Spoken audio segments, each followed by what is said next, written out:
je suis absolument ravie de ce trophée. D'abord parce que c'est vrai que c'est la consécration d'un gros travail. Cette année a été déjà très dense pour moi. Depuis janvier, c'est plus d'une centaine de passages médias qui ont été consacrés à la Fondation IFRAP, ainsi qu'à mon livre « Les fonctionnaires contre l'État » sorti chez Albin Michel fin février. Donc c'est vraiment beaucoup de travail, beaucoup de moments où finalement on passe d'un média à l'autre, où on doit en même temps finir une note pour le site internet, en même temps on doit clôturer un dossier pour notre revue société civile, en même temps il y a toute la question de la gestion de la fondation au quotidien avec les conseils d'administration, les bureaux, etc.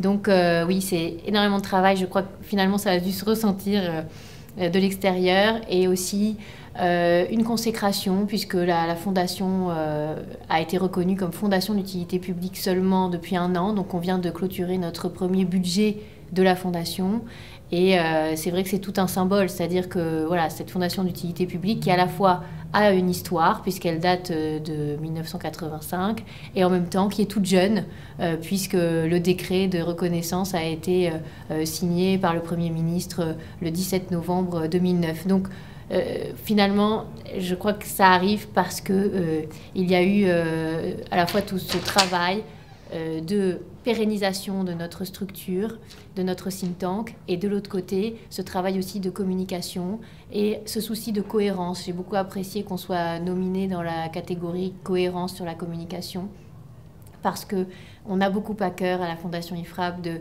justement avoir un discours cohérent, compréhensible, aussi de tenter de vulgariser nos travaux, ce qui n'est pas simple, puisqu'on a quand même ce caractère scientifique de nos travaux, mais on essaie de faire en sorte que ce soit compréhensible par le plus de monde possible.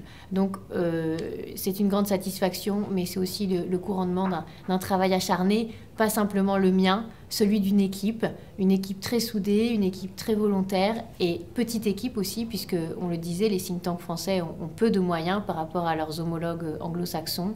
Et c'est vrai que cette consécration, je crois que c'est la consécration du travail de plusieurs années, mais spécialement cette année qui a été très très dense. Des projets pour la pré-campagne présidentielle et législative qui s'annoncent en termes de visibilité ou d'idées? Bien sûr, on va d'abord défendre une douzaine d'idées phares, de propositions quasiment rédigées en termes législatifs. Et ces propositions, on les dévoilera à la rentrée.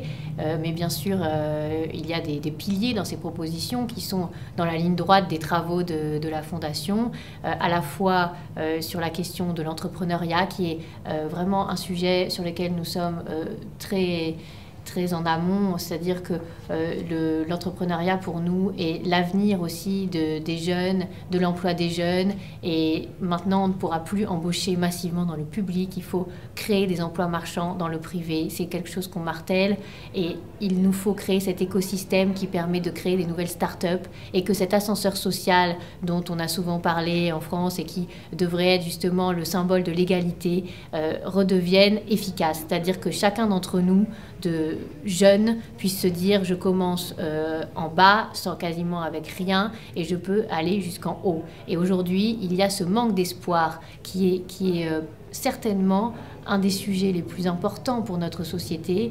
Il faut redonner cet espoir, cette idée que tout est possible, et ça c'est un écosystème à créer. Ça passe par la fiscalité, ça passe aussi par la reconnaissance que s'enrichir n'est pas négatif, et toutes ces questions-là qui sont souvent débattues, souvent finalement d'une manière qui laisse à penser qu'on peut tout résoudre, les inégalités, notamment par la redistribution de l'argent public. Nous on dit il faut au contraire privilégier cette création de richesse dans le secteur marchand et proposer des vrais emplois, pas des emplois aidés mais des vrais emplois dans des start-up, et proposer aux jeunes qui aussi ont du mal à trouver un emploi salarié, peut-être leur dire vous pouvez monter vos propres entreprises.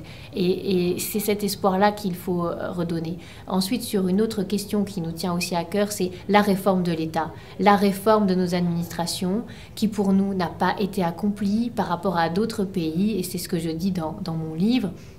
Il faut absolument arriver à résoudre cette difficulté de réformer l'État, et ça passera forcément par le fait de réserver le statut de la fonction publique aux seuls fonctionnaires régaliens, c'est-à-dire de défense, de justice et tout ce qui a trait à la sécurité.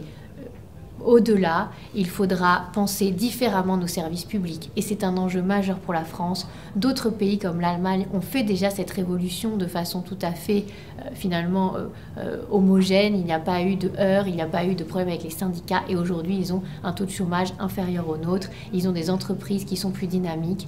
Donc, réfléchir à comment mieux dépenser l'argent public avec des services publics vraiment au service des Français, et ensuite une question de comment faire pour produire des services publics aussi bons et peut-être moins chers, parce qu'on est dans une crise de la dette qui nous rattrape aussi et qui est un sujet très important aussi pour notre avenir collectif, pour le nôtre bien sûr, mais pour celui aussi des générations futures. Donc ces deux points sont très importants dans notre réflexion, mais il y en a d'autres et c'est connexe. La question des dépenses sociales, de juguler les dépenses sociales, d'inventer un nouveau modèle sans cet empilement d'aides qui rejoint donc cette problématique de la dépense publique. Et puis d'autres sujets autour du financement des syndicats, de syndicats vraiment représentatifs, mais aussi autour du sujet de l'école, etc. Mais finalement, ensuite, c'est tous les services publics qu'il faut réussir à évaluer, remettre en question et se poser aussi la question de leur efficacité. Si on n'est pas capable, en dépensant plus de 120 milliards tous les ans dans l'éducation de nos enfants, de les amener à être au niveau international embauchables et avoir des très bons résultats, il faut se poser la question de est-ce qu'il ne faut pas changer aussi notre modèle d'éducation. Et toutes ces questions-là, ce sont les questions que se posent les think tanks, peut-être quotidiennement, c'est-à-dire que c'est cette question finalement d'avoir le temps de réfléchir pour être au service de cette échéance qui est l'échéance présidentielle, et on va peser le plus possible dans cette échéance présidentielle sur toutes ces questions que je viens d'aborder et auprès de tous les candidats, de tous les partis, parce que aujourd'hui, nous en sommes venus à une conclusion qui est très claire, c'est que les réformes dont la France a besoin, ce n'est pas une question de gauche ou de droite, c'est une question de courage politique, de regarder en face le problème et d'essayer de le résoudre de la façon la plus pragmatique et cohérente qui soit.